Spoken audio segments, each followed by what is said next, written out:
വടക്കേക്കര പാല്യത്തുരുത്ത് ശ്രീനാരായണ സേവിക ആശ്രമത്തിൽ സ്വാമിനി അമൃതമാതയുടെ 17ാമത് സമാധി ദിനാചരണം നടത്തി.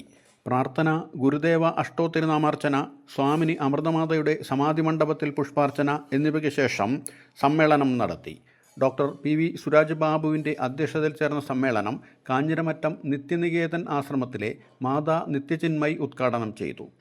മഠാധിപതി Swamini Saradapriyamata, Brahmacharini Thankamani, V K Parameswaran, O B Soman, Sanakan തുടങ്ങിയവർ സംസാരിച്ചു. തികഞ്ഞ സാത്വികയായ ഭക്തയായ ഒരു സന്യാസിനി. അഹങ്കരിക്കാൻ ഏറെ കാരണങ്ങൾ ഉണ്ടായിട്ടും അഹങ്കരിക്കാത്ത ഒരമ്മ. നമുക്ക് പൊങ്ങച്ചത്തിന് ഒരുപാട് കാര്യങ്ങളൊന്നും വേണ്ട, അല്ലേ? തള്ളി ഉറയ്ക്കാൻ 1-2 കാര്യം മതി. പക്ഷെ അങ്ങനെ പൊങ്ങച്ചം പറയാൻ നിരവധി കാരണങ്ങൾ ഉണ്ടായിട്ടും അത്തരത്തിലുള്ള ഒരു വീൺവാക്കുകളും അമ്മയിൽ നിന്ന് കേൾക്കേണ്ടി വന്നിട്ടില്ല.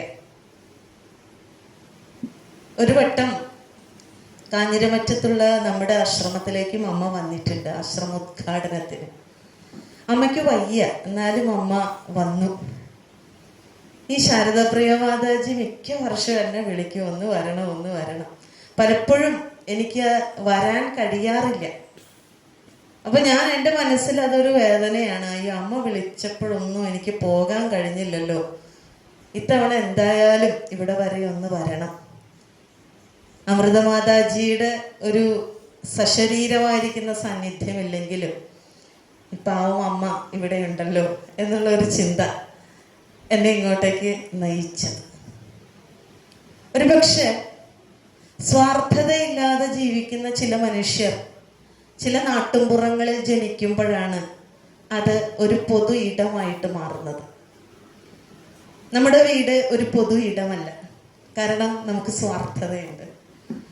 എൻ്റെ ഭാര്യ, എൻ്റെ ഭർത്താവ്, എൻ്റെ മക്കൾ, എൻ്റെ വീട്. ആരോ ചിലർ 1000 എടുക്കുമ്പോൾ ഒരാള്, 1,00,000 പേരെ എടുത്ത ഒരാള് സ്വാർത്ഥത വെടിഞ്ഞ് ജീവിക്കാൻ തുടങ്ങുമ്പോൾ ആ പുണ്യാത്മാവ് ജീവിച്ച ഇടം എല്ലാവരുടെയും ഇടമായിത്തീരുന്നു. അതാണ് ഈ കുടുംബ വസതിയോട് ചേർന്നുള്ള മണ്ണിനും സംഭവിച്ചിട്ടുള്ളത്. ഇവിടെ ജനിച്ച ഒരാൾക്ക് തോന്നി, എൻ്റെ വീട്ടിലുള്ളവർ മാത്രമല്ല എൻ്റെ സഹോദരങ്ങൾ.